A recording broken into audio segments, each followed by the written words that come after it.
Welcome to episode 40. Hit those keyboards! Woo! Episode 40, season 2 of Red Wings Rant, hosted by us, the Brothers of Discussion, where tirades and impassioned pleas about your Detroit Red Wings finally have a home.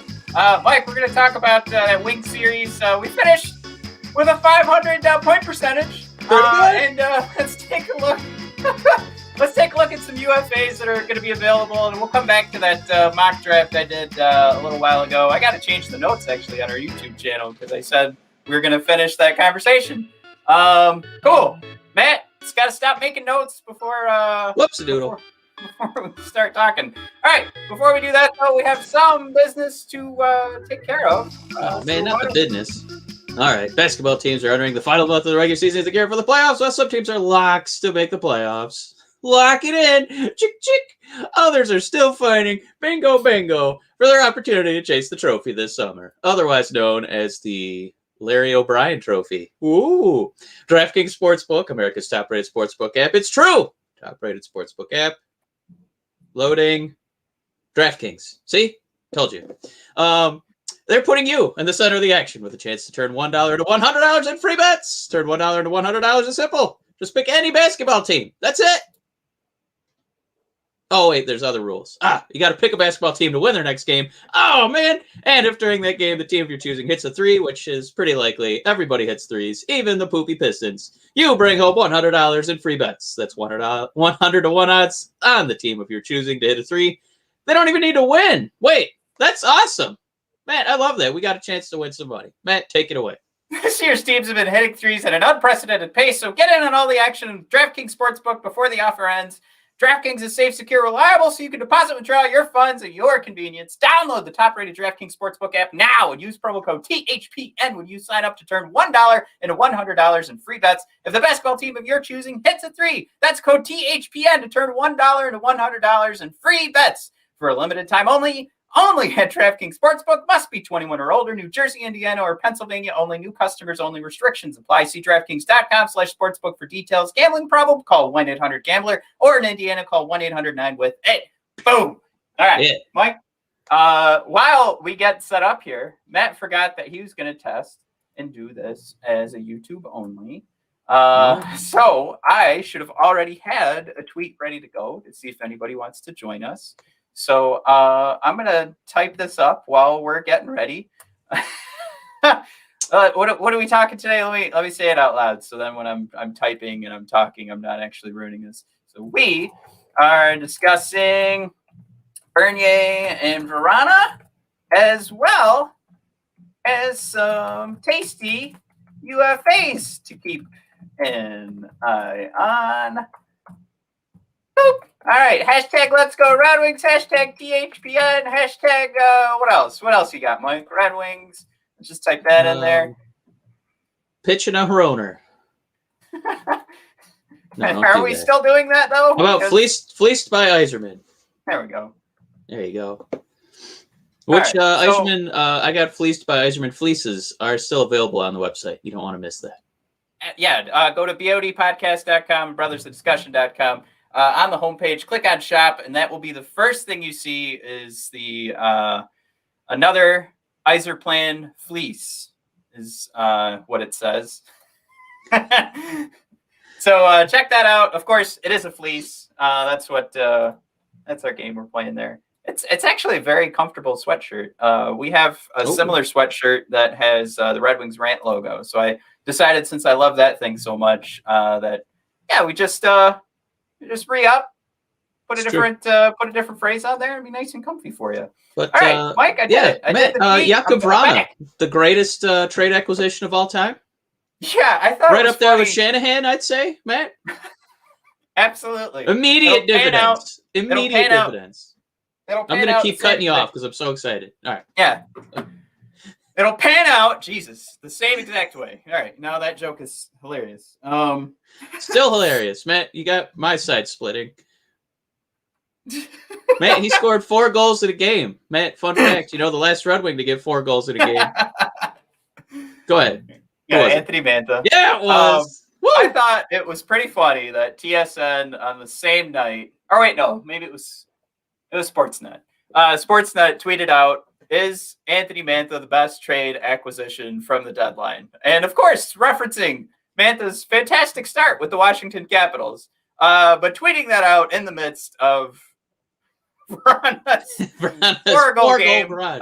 Yeah, I think at the time he had 2 goals. So when you went to the comments section,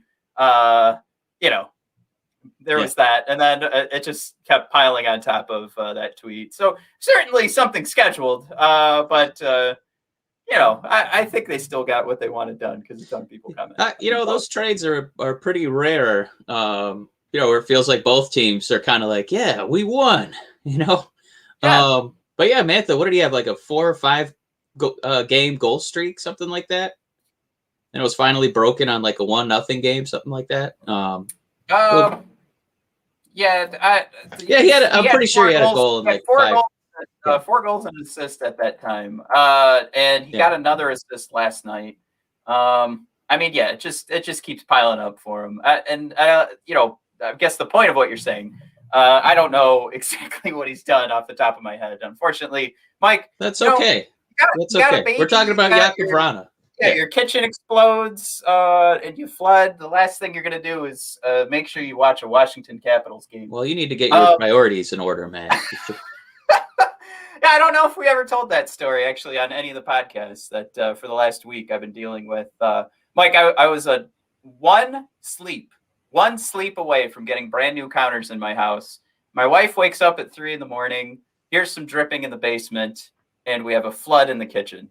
A water line hooked up by the great people of Home Depot of our fridge. A plumber came through and said that water line was not up to state code, and it deteriorated over the 4 or 5 months that it was there, which is why it's not up to code, the piece that they used. And now we're probably 3 months from having new countertops after being one sleep away. Yeah, it's good on. Thanks, Home Depot. They're not going to be a sponsor anytime soon. Pretty sure. No. So yeah, Matt's been dealing with that. The tweets have been hitting the they're not at the top of the priority list right now. I also got a baby coming, Mike. Tomorrow, here we go. Tomorrow will be 3 weeks away. So we're trying to get that thing. We're trying to get that thing scheduled to be, bursting out. I was gonna say cut out. It's all horrible words. That thing will be coming out hopefully around May 17th. Any woozles. Back to Vrana talk, right?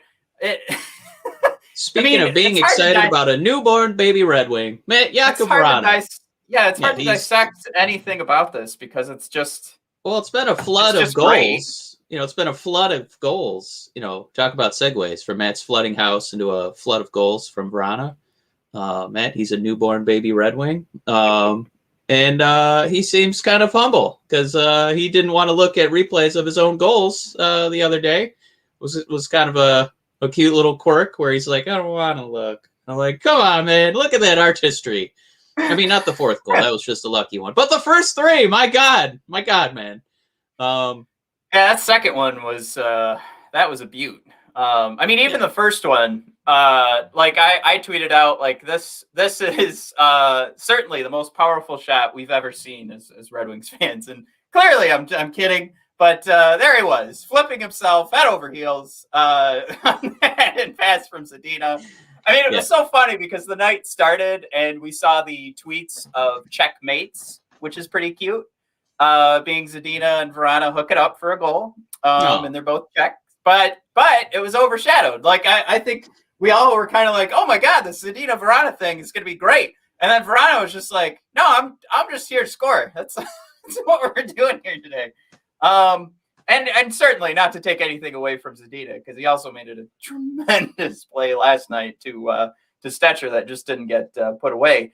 But yeah, I mean, that night was all about Vrana, and it was something too, Mike. I think this is where I wanted to take this, because that night is not something clearly we're going to expect to happen for the rest of the season. Probably not going to happen next season. Maybe never again. Right. A 4-goal game. Yeah. You know what was funny? The post game interviewing Jakub Vrana, John Keating. 4-goal game. What does that mean to you as a player? And Vrana's just like, yeah, it's good. Like, I'm never gonna do. Yeah, like he was pretty much the same sentiment. Like, I'm never gonna do this again. And clearly, this is like my best offensive production. So yeah, feels pretty good. And Chris Osgood kind of started joking around with Keating, like, what's he gonna say? Yeah, I'm a man. You guys, lock it up. Give me another. I'm hitting this RFA period. You guys better lock this sucker up. Yeah, it's a good season to do that. My man's gonna be pretty rich this summer. He's probably gonna be moving in about I think 3 miles away from me, Matt. Bloomfield Hills. Woo! Nice. He's gonna be getting a nice house out here. I don't live in Bloomfield Hills. Let me remind you. So I guess the direction I was heading before I got into that the post game debacle of John Keating's how does 4 goals feel? What we're looking at is we don't have to like sit here and worry like about that trading away of Mantha anymore. And Mike, I've made that sweatshirt of another Yzerplan fleece because clearly he's shown that he has the finishing ability. He's shown it in the past, Mike. It could have been one of those things where he got traded over here and we didn't see a 4-goal game. And then we'd just be sitting there going, well, we know when he was playing with the Capitals, he had third line, minutes. So maybe this is just an adjustment for him to be in the top 6 more consistently. We would have had to line up all these excuses. We would have said, well, yeah, but he got traded from Washington to Detroit and their style of play is different. And clearly, I mean, it's just one of those things. I'm not saying he's better than Mantha. I'm not saying we have an elite superstar. What I'm saying is that we could be pretty happy that he scored 4 goals. They looked like goal scorers' goals, right? I mean, he was finishing those with high level skill. So we don't have to sit here anymore and just, I guess I shouldn't say anymore because that definitely bleeds into some hyperbole. But we could breathe easier for the rest of the season and go, all right, this guy has some skill. This guy, and he showed it. And he's not letting, I guess, the present situation where the Red Wings are in the standings. He clearly didn't just let it affect him and fall back. So this is a time to celebrate. This is a time to go, holy crap, Yzerman, got us. Not again. It's so hard to say. Like, all right, we replaced Anthony Mantha. No, nobody's ready to say that yet. But we clearly have a guy that's showing he's got the talent. And even if you want to make the argument, Mike, that it's harder to find the power forward that has the skill of Anthony Mantha, at least we didn't just replace him with look at the bottom 6 of the Red Wings, and we just were like, all right, well, we've got a guy to slot. We can ice a team. I like Bobby Ryan for the number, but if it was something where we said, well, let's just bring in a veteran, and he had the Bobby Ryan type numbers this year, which are fine from an advanced analytics perspective, not super impressive, but it's not that. It's everything against all of those ideas. Young guy, good contract. We'll hopefully figure something out that's reasonable in the off season, and the skills there. This is good. All good news. And I titled this episode, Mike, that Jonathan Bernier and Jakub Vrana adjust the EA Sports AI settings because they made it look so easy. I found out actually that a lot of people do that to try and catch up in franchise mode. I've never done that before. Really? Yeah. I think potential is always a fun word. When you get to see those goals that Jakub put in, it doesn't feel like potential. It feels like, oh, this literally passes the eyeball test because these are fantastic goals that not every human being who plays hockey can make. So he easily already looks like one of the more skilled Red Wings on the team. I don't even know who else. Maybe Zadina, Larkin, and Fabry. That's it. Is he already better than all of those guys on offense? I mean, we can sit here. We can play the game. He should be the captain of the Red Wings, but is he arguably the most skilled forward we have? I don't know. Zadina is definitely showing that he needs more guys like Vrana around that can finish because of the playmaking ability he's been throwing on the ice. I guess if you wanted to, that's the thing, right? I don't want to stamp anything right now. I think it's just about seeing that if the guy has the background, right? He has the analytics in the past to back up that he's a very good pickup for Steve. He has the just straight up goals and assists to say that he was good. And then he comes in and has a 4-goal game. Now, he could go the rest of the season and not score. But we've seen a guy who has the talent to put it in. And I think with all the excuses we gave Anthony Mantha that, of course, this is a bummer of a season. You've still got COVID around and from by all accounts of Robin Leonard over in Vegas and saying that it feels like a prison after he's been vaccinated. He still can't leave hotel rooms and things like that. That can still wear on you. And we can give him all the same excuses we gave Anthony Mantha, but he also came with a first-round pick and a second-round pick. And Anthony Mantha was not just going to all of a sudden find one in his pocket and go, "Oh, Steve, I found a first-round pick. It was lying on the floor. I don't know if you could you use this? Okay, cool." So that right, like that's the deal. We saw Vrana very successful. He came equipped with as Darren McCarty put it, Dick Panic and a first rounder and a second rounder. Right, like this. I think we all knew it was a fleecing, but to see that production, I think it's okay to sit here and go, okay, like we don't. It doesn't have to just be this talk of potential. We saw it. We saw it. We lived it. And to go to your point too about is he the most talented offensive player on this team?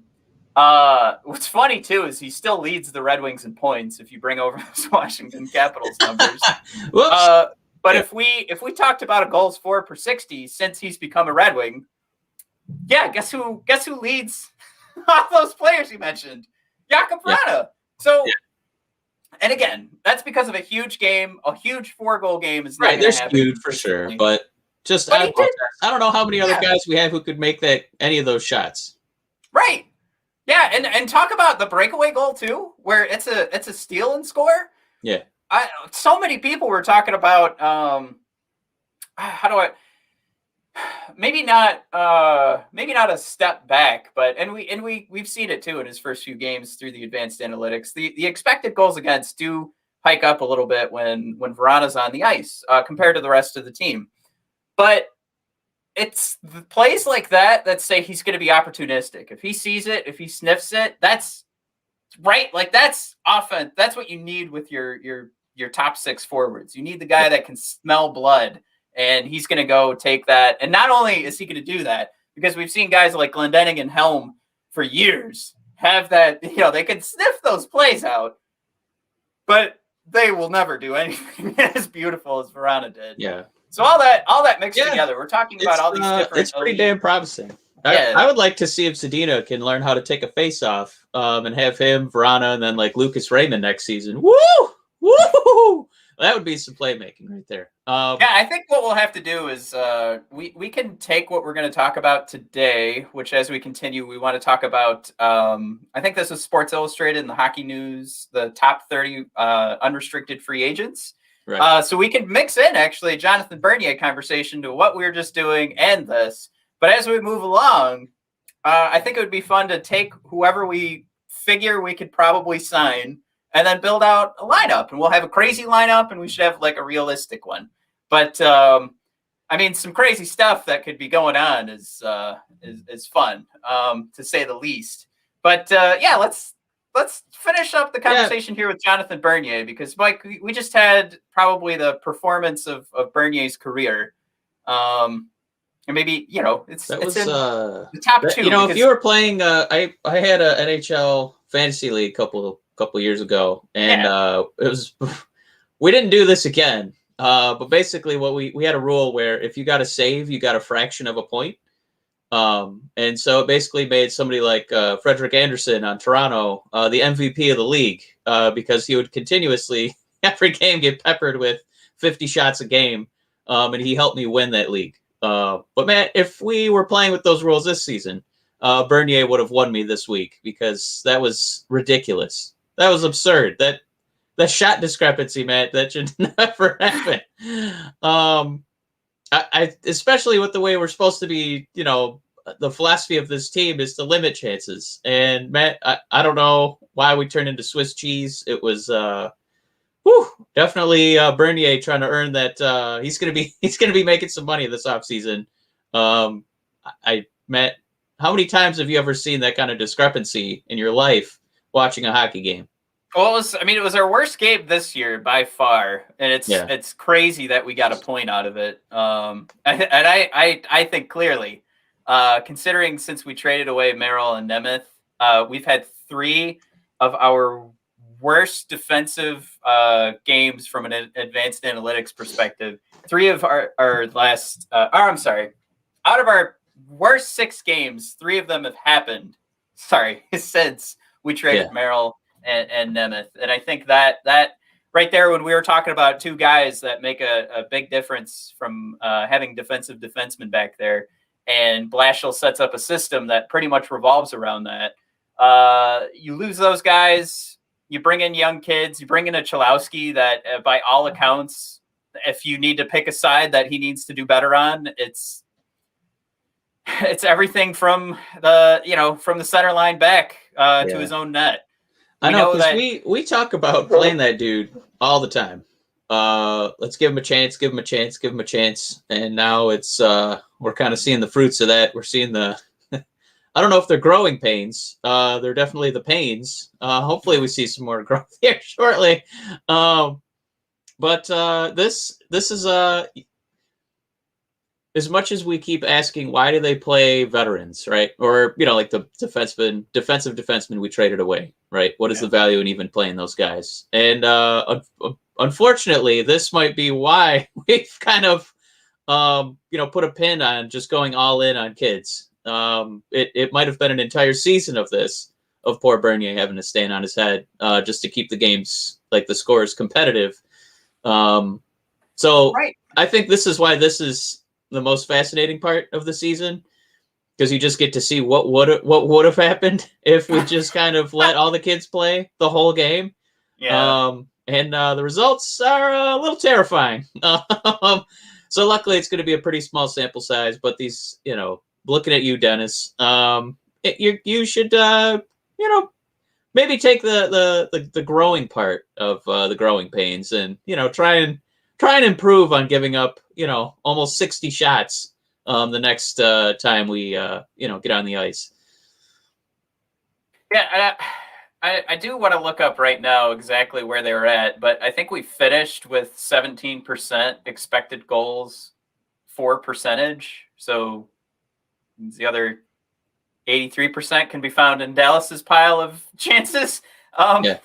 But I did want to see at least where those guys stood. And actually, this is going to be unfair because nobody got over 40%. But, here it is right here. Gustav Lindstrom, the on 5-on-5, Mike, his expected goals for percentage, 8.37. Oh. So him being on the ice, there's another 90, 91% and some change. 91% of the time, everything was going against him. Also on that list, at the bottom, Hronek, which is kind of scary. But yeah, you know what? You've got that one goal from Chalowski, at least puts him as the best defenseman out there, but that clearly just comes from the expected goal he got. Or I'm sorry, what he puts on the ice. He gets a goal, number's going to go up. But yeah, I guess so it's basically just boils down to two things, right? One, the Ken Cal, look at the sample size, be patient, I think just realize contextually, if all you did was go all in with kids, you're gonna have a lot more games like this at the NHL level. It's not happening in Beer City in Grand Rapids. These are the games in the standings. So I guess be patient, realize, this is what can happen if you go all in like that. But my favorite tweet last night was somebody said, they said limiting chances coaching strategy does not work. That's all they said, and then they attached the shot count. Mike, clearly this is an outlier for the whole season. I don't think you can point to this game and go, see, Blashill's strategy just doesn't work, you guys. You gotta go hard. Like, there's a reason he does that, Mike, and I think what you just brought up is probably why. So everybody who's gonna look at this game and blame it all on Blashill, I think you might have hit that nail right on the head. We're going in the direction of West veterans. You want to do the youth? Yeah. You want to do the youth movement? You're going to see some youth movement. It's going to be a youth bowel movement at this point. But the other good news, Matt, we like talking positives. Who's going to be a rich man is Jonathan Bernier. Right. My God, man. So let's do this.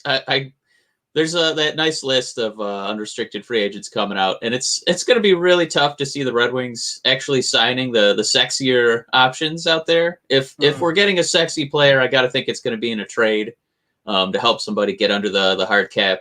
But Matt, it's still fun to dream. It's still fun to dream, especially with the Red Wings team that's going to have almost $60 million in available cap space, Matt.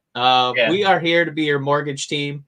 Give us, that famous Statue of Liberty quote. Give us your wretched pieces and include a draft pick. We'll take anybody. But maybe there's a shot we sign somebody kind of cool, Matt. Well, I wanted to throw out there too. You throw out that number, but let's go back to what Yzerman said last year, where he was just like, "I'm trying to ice a team, damn it!" Like that. Yeah. How many times did he say that? Because we have two defensemen that are signed for next year. Yeah. We do have we've got Larkin, Franz Nielsen, ho hum. We have Dick Panic, Vladdy Nemestikov, and Phillip Danault. Who, of the guys that are playing right now, and then we've got Thomas Greiss, great, and Robbie Fabry. So there's our team. Mike, if we go out there, we're going to put up the same kind of, we're going to have the same kind of numbers all year next year.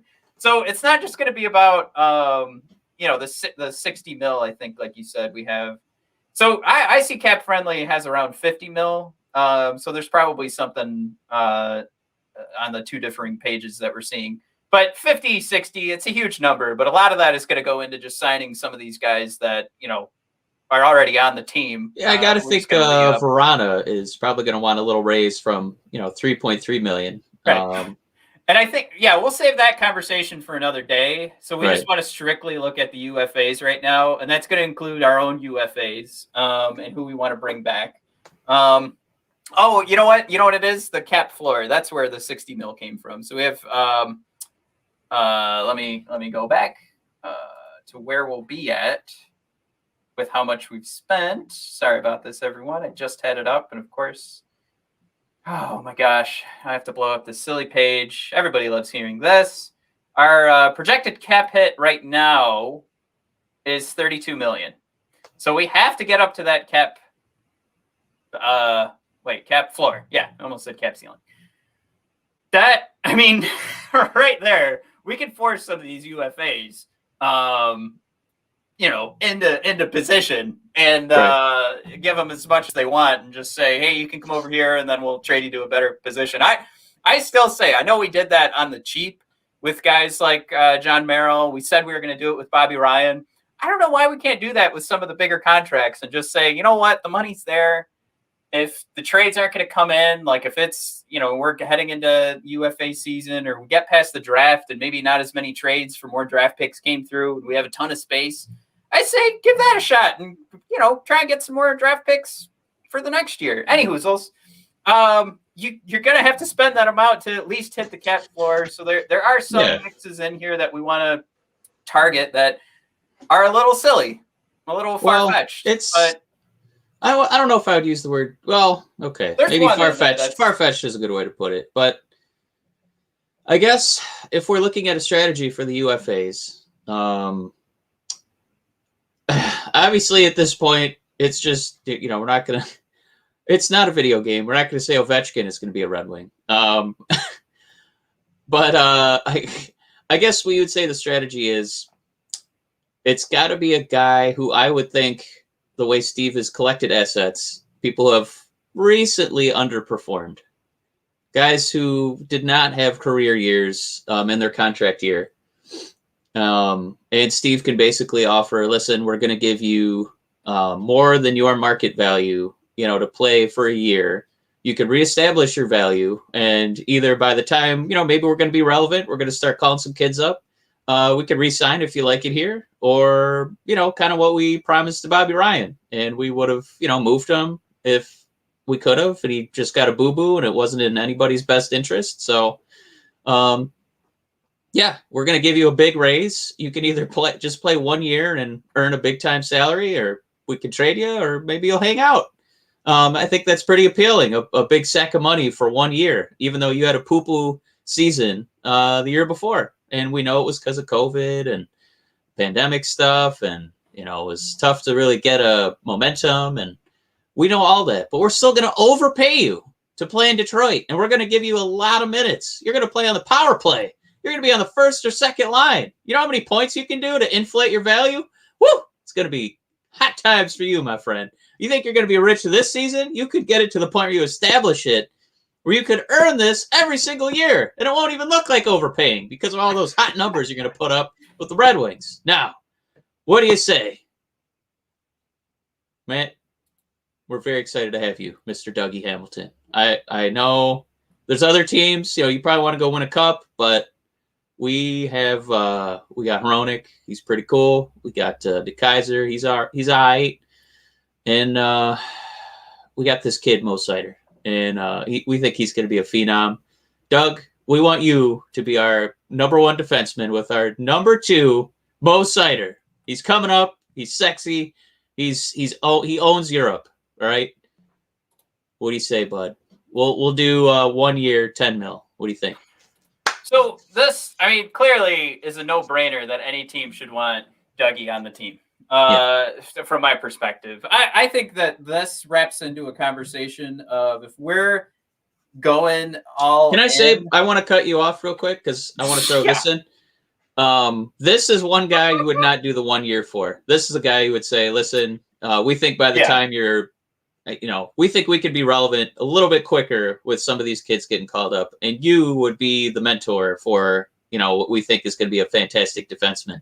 So is there any case where Dougie would say, wow, I really want to play with Yzerman for Yzerman and then, hang out with Mo Seider? Is that an attractive enough offer to get overpaid, play with Seider, and your boss is Steve Yzerman? Is that enough? I don't think so. I think that Dougie needs to see that something else has happened and we could go back. I hate that we're doing this because we fantasy booked doing a restricted free agent signing last week of Elias Pettersson. All season, Mike, we've been talking about signing Dougie Hamilton. So the problem with me saying this is that there's some other prominent sports writers that came up with the exact same idea. And it just so happens it's one of those things where it's like, of course you would sign if you could, you would want Dougie Hamilton on your team. So I just have to preface it that way because I'm sure there's a lot of folks that have that idea in the back of their mind. If you're hearing this now, but if this is fresh, here's where we're coming from. You have to make a move like an Elias Pettersson offer sheet to tell Dougie Hamilton that you are all in on this season. And he might need to see that went through. Unfortunately, those are going to take a while. if you can start the conversation though with him and say, this is what we're doing. Here's the other guys on the list. Here's what we were doing when we had a healthy team. Here's what Vrana did, kind of thing. We have a ton of these pieces. I don't think Moritz Seider is enough, but if you make another big splash, and it's got to be a young kid, and it fits the the profile we built last week or the last episode, and talking about Pettersson coming over. If you can build something that looks like that, that's where Dougie Hamilton can see the future, because he's going from the top team, one of the top teams in the league right now in the Carolina Hurricanes, and he knows how the analytics community feels about him. You can see, I mean, this is the guy that's the easiest thing to dissect. A 98% WAR, Mike. There's 2% of defensemen from an analytics perspective are going to bring better numbers. So this is it, top to bottom. You got your best guy, I think, on the free agent market, like hands down. So if you're bringing him over, you're doing yourself a world of wonder. So this is all up to Dougie, and I think you would have to probably, if you hadn't made a big splash yet, to bring over somebody else through during the draft, or you're making offer sheets, or I don't know if there's another big free agent signing that would do it for Dougie. I don't think there is. So maybe if there's a trade that was more around building our top 6 forwards, something like that is what's going to make Dougie sign for a reasonable number. But you might also be able to bring him over and just say, you're going to be the highest paid defenseman ever. I don't know right now, though, if you're not going all in and making multiple moves, if I actually even support that decision. But I think Dougie, depending on where Steve Yzerman his head is at, with either hitting the fast forward button or jumping, into the future with a time machine here kind of thing, and saying, we're going to take this timetable, turn around, and we're gonna say, screw it, we're ready to go. That's where this signing comes in. That's where maybe you do just make the big splash, give him what he wants, make sure he becomes a Red Wing. But if Steve's not ready to make multiple moves, you can't just do this. And I also don't think Dougie's going to be. You're not going to bring him over with just saying, Dougie, you're coming over here, you're going to be the best player on the team. I don't think he wants that. Yeah, I agree that it would be additional moves. It's just when a guy like this hits unrestricted free agency, it's almost like you at least want to make a phone call, Absolutely. And that's why like he's that good where you have a whole blueprint and you at least, pitch him on the idea, which I got to say, I don't think that Steve would even do. I think that he's just, going to be checking the bargain bin and, the scrap heap, and, looking for, that category that, we mentioned to start this segment, where it's going to be guys who underperformed, this season or maybe the past 2 seasons, and try and get them, a little bit cheaper than they would be, and, let them know that they can try to, reestablish their market value. So Doug he's already excellent. He's the best free agent available this season. But the Yzerman factor, the Mo Seider factor, being in Detroit instead of Carolina, a newish stadium, fans that are dying to be competitive. There's appealing qualities, but you're right. It would take additional moves to seduce him. And I'd say that's where this is where we transition into things where it's like, if we're not ready to go all in, then we sign these other guys. And this is probably the more interesting thing for fans to put an eye on. And Mike, I think you hit the nail on the head on this one. I think I say that way too much. But we're looking at Ryan Murray. And let me share what Jay Fresh is selling on his page here, so you guys can at least get an idea of where we're coming from. The cap hit is a little high at 4.6 for a third pair guy. We're bringing in a left side defenseman, and by all accounts and everything everybody's putting together, we need somebody to go up with Moritz Seider, who's going to be on the right side. So there's an option right there. But again, we are talking about a third pair defenseman, or his minutes are in that realm. But this is our defensive defenseman.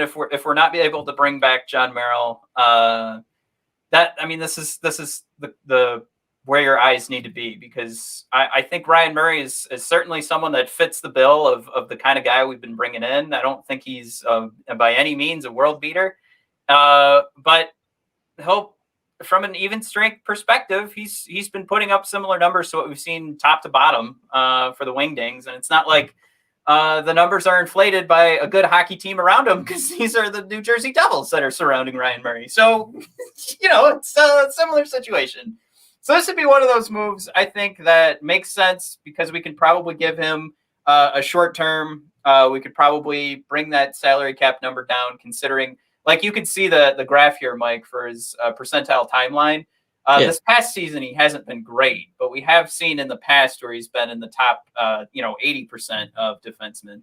So there's that potential there. And and I mean, that's the kind of guy that Steve likes too, because he was the former second overall pick back in 2012. So we all know Steve likes to try and reclaim these guys who were highly touted and haven't quite panned out to be upper echelon. Yeah, and I think to that point, I think you bring that up in the where he's been going, where he's trending. I mean, you bring that up in the conversations, and right there you have a cap number that should be more reasonable than the 4.6 he's getting paid now, and maybe even a contract term that's not going to bite us in the butt going forward. But we do have, let me see if I can find our other boy here that we wanted to keep an eye on. Mike Reilly. Fantastic, half point per game for Ottawa again in that same realm. Just got traded over to Boston. I mean, this is kind of that realm where he's getting paid 1.5 right now. He's gonna take a hike. It's gonna go up considering where his numbers are at, and for a team like Ottawa, and now he's gonna get a shot in the playoffs in the hunt with Boston. I think this is a guy that if you're not able to speak to John Merrill and get him to come back, because maybe he just hated it in Detroit, which I don't think is true, I think this guy is pretty reasonably in the same realm. At least from, how do I want to put this? He does one thing really well. So you can see it's actually the exact opposite, where John Merrill is strictly defensive defenseman. Now you're bringing in Mike Reilly, who from an even strength perspective is in the 98% for offensive production. So I like that idea of at least making that switcheroo, making the change up. Maybe there's even an option where Merrill and Mike Reilly can play together. What an amazing pairing that would be, just from an analytics perspective, to put one of the best defensive defensemen and a really good offensive even strength defenseman. But anywhoozles, I mean, this is one where I think the cap can be reasonable. And shoot, we're going through, top 30 unrestricted free agents here. So what makes sense for us? What's going to be more reasonable? What's not going to be a Dougie Hamilton hit? And for a guy that, maybe he is going to be looking for a better situation himself. I think there's still a conversation to be had with, hey, did you see, like Mike Reilly? I think the conversation of going, did you see what Sider did in the SHL? Yeah, you're going to have an opportunity to play with that kid. I think that is where Mike Reilly could get excited. I think Dougie Hamilton's like, I need a Stanley Cup yesterday. So those were those two conversations probably go. That's where they're going to be a little different. But I think that for like reasonable, for like going through that list and saying what's going to be the signing where you're like you want to take a look at the analytics later and pretend that you're super smarty pants and you're like, oh, what a great signing by Yzerman. Like this is the one, I think. Because you get to look at the underlying numbers and say, wow, it's all there. And the last point, like half a point per game. I mean, this is similar to what we're seeing from Hronek right now. So, right, can't hurt. Yeah, I had another one that we keep, trying to keep with the pattern of maybe guys who maybe had a down year or they're not quite lighting it up. Man, can a case be made for Phillip Danault? I guess when I bring him up, we talked about. I don't have his. That's okay. I don't have any of his stuff up. That's fine. He's a center, mostly two-way guy. One of our boys that, he at least gets votes for, the Selke kind of stuff. But Yeah. as we're trying to build this team that, we talked about, do we want Zadina to start learning how to take faceoffs so he can, be setting up Jakub, Fabry. That center experiment kind of worked.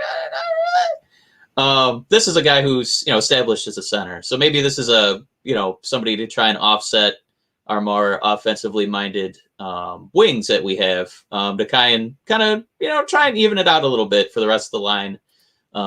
He's a great shutdown forward. We could use a guy like that. We know, Mesnikov has won our hearts over. And again, this is a guy that might be a little bit cheaper, or at least this is a guy where we could make that pitch for you to, get your numbers back up and you get to play with Jakub. You're going to be getting some assists at least because this guy's a monster. And then maybe the season after this, after we give you an inflated, 1-year deal, if you're interested in that, put you back on the market.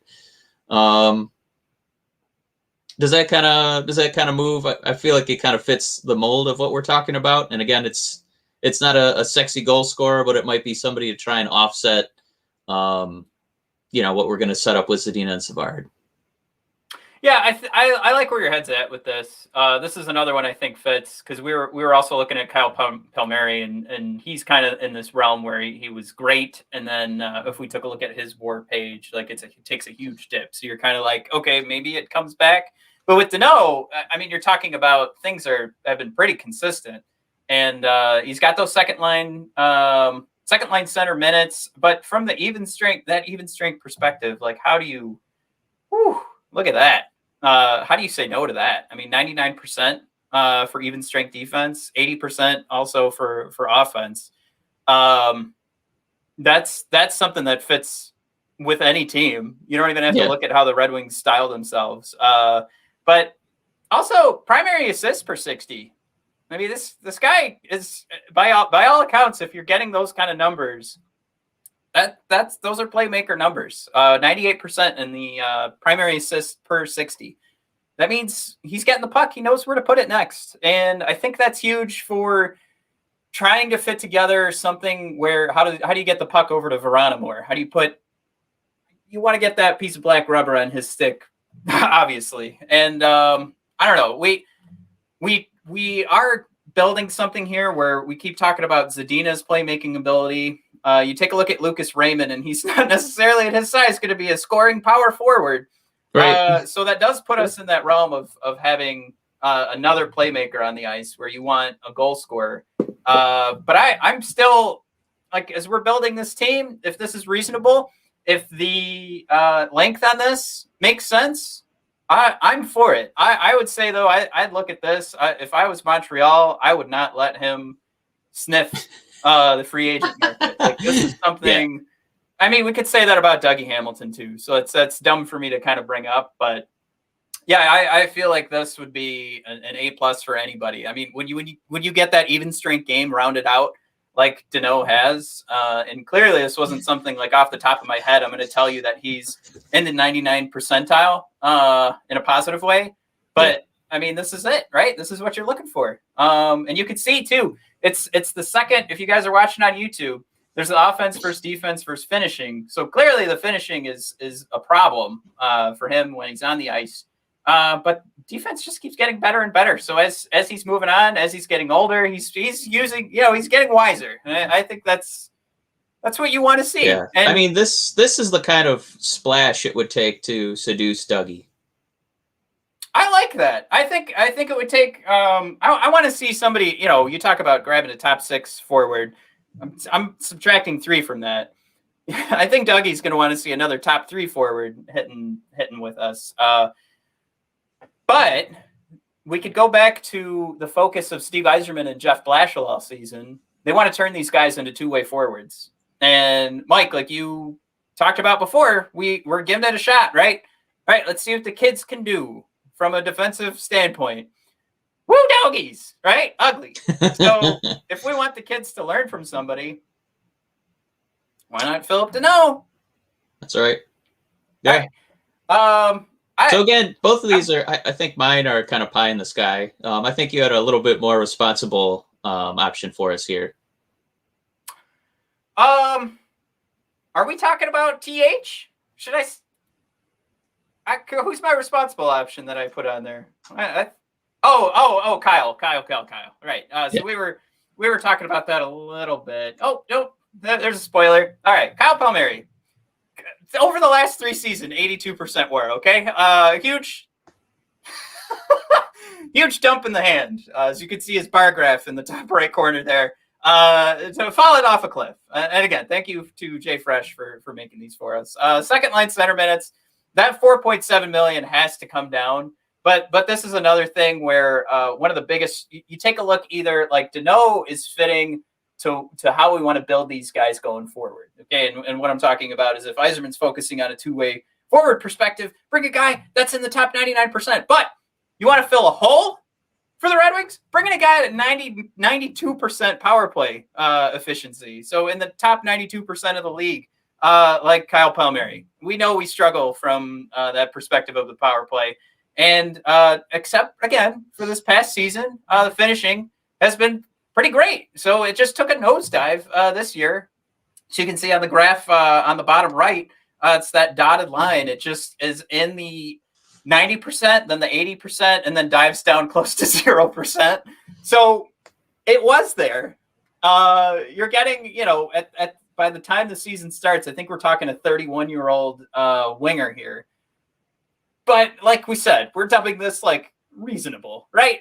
We're hoping that the cap hit is more reasonable than 4.7. He's probably going to get a good opportunity, and the idea of him trying to groom these young kids and build a formidable power play, or maybe let's just say, Mike, could we actually have 2 power play lines and one that's not headlined by Sam Gagner? There's your answer. I think that this would make sense from filling a hole. And I think, again, that cap number is going to come down. But we're also talking about, hey, we got to fill out, we got to hit that cap floor, and we're going to have another, to deal with. This is also probably a little pie in the sky too, because it's literally, listen, we have so much cap space. Just come over here and eat some of it, and you're going to get ice time. I honestly, I don't see the Red Wings signing any of these guys. Maybe Ryan Murray, just because he's the one who most fits that mold. I think it's the most boring of the 4 or 5 guys that we profiled. The most boring one is also the most likely one. And then other than that, I do think that of the goalies, I don't think that there's anybody we're going to sign outside of Bernier, and I wouldn't have it any other way. I don't know if, Halak really wets your noodle at this point. It's not like Tuukka Rask is going to, say goodbye to Boston and come here, and I don't really want him at this juncture either. Mrazek, no. My boy Frederick Anderson, who won me that NHL Fantasy League. We know he can handle 60 shots a game, but I don't think he's the only reason we don't sign Bernier is if somebody else starts to get wise, has been listening to the Red Wings rant and says, you know what, maybe we should sign this guy and go win a Stanley Cup. That's the only reason that we wouldn't have him anymore. Somebody else wises up. I think this is where we really test. Everybody's been saying he likes playing here. This is where that gets tested. If he signs now, I think another interesting conversation is, he's definitely owed, right, a pay raise. I think that's where we can get a little bit closer to the cap floor, make things less about trying. We did not. That's true. We did not consider that. The Bernier deal might be 1 year, $45 million. That's how valuable he's been to this team. We're going to essentially give you your jersey number as your 1 year salary. How about that? That's what I tweeted out last night, that Bernier is going to walk into the negotiations with the cap space and just point at that. And then I want that. Clearly he can't get that. He's going to be the Joker out there. Caps, how much do you want? Half, that's what it's going to be. All right. So let's do one last one here, Mike. Because Oh, God, it's not Tatar, is it? Oh, I did want to have fun with that too because it doesn't hurt, right? The last one is going to come with a lot of asterisks because he's got to come with a lower cap hit, and I will only do it if there is no. If you make the case for Ovechkin, Matt, I'm leaving. So we're gonna make the case. My boy Taylor Hall. We're gonna make the case for Taylor Hall. Okay. I don't know if he's gonna leave Boston. Hey, no baby's getting made with that. Only 1% with the finishing. Am I right or am I right? All right. Look, here's what we're doing here, folks. Right. You will only take him, okay? If you erase that no move clause. I don't want to deal with that. I want you go back to these conversations Yzerman had and the trust that these guys had. Now he goes through that trade deadline, and you saw that Manta got put in a better situation. You saw John Merrill get put in a better situation. So you can now say and look at the track record and say, I'm going to take care of you if things just are not looking great. And if you can have the whole league to pick from rather than whatever Taylor Hall's modified no move clause said, you're going to get a better deal than what Buffalo got. So I think the difference here is going to be the experience that Buffalo's GM had, which it's an embarrassing level, and what Steve Yzerman's been able to do. And I think if the conversation can start and he can get in there and Taylor Hall's head, I don't want him to improve this team. I want him for next year's trade deadline, because this is one of those moves, Mike, where we can hit the cap floor. Okay. But if we're not going for let's improve the team, Moritz Seider's not going to put us in Stanley Cup contention, then pick up these guys that are going to give you some flexibility at the trade deadline. And tell Taylor Hall, I guess the same conversation Buffalo had with him last year, that you're going to get your minutes. And this will be an opportunity too to maybe, I don't know, as we talk about building a second power play line. I mean, there's that. But yeah, the main point here, this is why we're being crazy pants. Just to see what we can get. Pick them up, trade them. Let's try and get a first round pick. I know Buffalo screwed it up, but that's where all those asterisks come into play. So there's that. I'd say that's where we end that conversation, because I don't want them to improve the team. But I think that's something that you could keep in mind. If we're deep into the free agency period and nobody's signed him yet, then that's where Steve comes calling and says, hey, look, I'll put you in a better situation. We'll put you on a cup contender. Approved. I'll do that for these guys. So just let me know. We'll put you on the team. We'll give you the dollar amount you need. We'll eat some of the cap when we trade you, so it'll be easy to move you. Yeah. All that fits. Yeah, I have no bones about saying that. If anybody thinks I'm a moron, fine. But it goes for the strategy of, is Steve Yzerman ready to go all in, or is he still saying that we're a ways away and I want to build through the draft? Then that Taylor Hall signing, a short-term, movable Taylor Hall, absolutely helps you build through the draft, because you're going to be trading him for something at least. And if you're paying $8 million for another second-round pick, basically me saying you're going to sign him for $8 million, maybe eat half of his cap at the end of the season or at the trade deadline, and then you get a second-round pick in return. I mean, is that the most responsible way to use $8 million? No, you'd hope it's a first or a high first, but it's okay. Well, I think that kind of wraps up this discussion with UFAs for two reasons. One, the Red Wings, I don't think that this is going to be where they make their big moves. As cool as it would be to get Doug, but they're going to want to make trades. They're going to weaponize that salary cap space. And one of these episodes, I think we're just going to dedicate to who we're going to pillage from Tampa Bay Lightning, who are going to be so screwed cap-wise next season unless Uncle Stevie can ride in and take some of that cap off their books. What are they at? It's much more likely that we trade or draft. I don't think UFA is going to be anything that Steve does for the next couple seasons. Woo. projected cap space for Tampa Bay. You ready for this, Mike? Hit me. Negative $3.5 million. Woo! So yeah, I think that was a pretty good point. Let's head on over to Scott Wheeler's prospect rankings for Tampa Bay, and we'll figure out a trade that'll work. All right, that was fun. I like that. I throw in there too. I also want to target John Merrill to come back. I think there's an argument to be made that Sam Gagner, from an analytics perspective, has been pretty sound defensively in the bottom six. So if it's cheap, I don't see how that hurts you. I think people have been pushing him away, and I don't understand. You're going to get him cheap, and you can fill out a roster, and he's a veteran that can help the young guys. I don't know. You guys are silly when you're like, get rid of Sam Gagner. He's the reason we suck. What are you talking about? No, that's Philip. Anyway. I would also buckle in for some more Darren Helm ice time as a Red Wing. Yeah, that's probably going to happen. Helm and Glendening.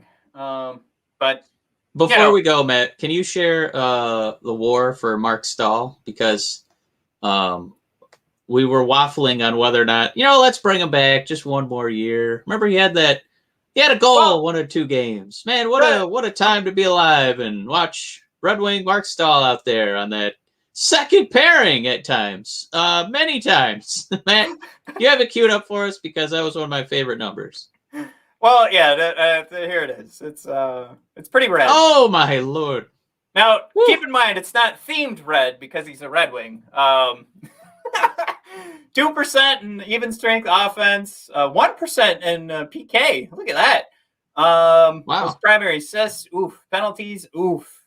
But yeah, overall, he's in the bottom 3% of all defensemen. And the conversation started with like, all right, so if he's going to sign for next to nothing, I think you can consider it. But then we looked at this and we were like, oh, no, we're good.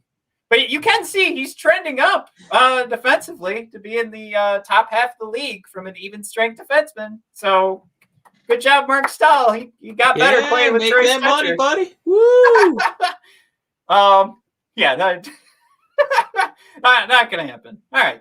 This will be the end of the Mark Stahl era, but we'll certainly bring on a Mark Stahl-esque player, I think, for another draft pick if Steve's not ready to fire away at Dougie Hamilton. Could you imagine the upgrade to the defense of a Moritz Seider and then a Dougie Hamilton? Jesus Christ. Woo! Okay. Worlds of difference. Let's wrap it up. Everybody, thanks for tuning in. Obviously, we have 3 more months of these conversations to go, so make sure you're subscribed so we can keep having fun. We'll come back to these and see if anything's changed, and see if maybe the playoffs bring out somebody new that we want. Probably not, though. All right. Check out bodpodcast.com, brothersofdiscussion.com. The shop page is on the homepage. You can click there and support the show. We've got our Red Wings Rant shirts. We've got Retire 73. Of course, Adam Ernie will get into those restricted free agent contract signings. And, Mike, another Yzerplan fleece. The best thing I think we've got going out there right now. Go check that out. You'll be supporting Red Wings Rant, the Hockey Podcast Network, and these 2 young lads. Oh, I got to go this way. These 2 young lads, so we can keep making the show. Maybe we'll bring more people on if we make enough money. All right. Thanks for tuning in, everybody. Toodaloo. Woo!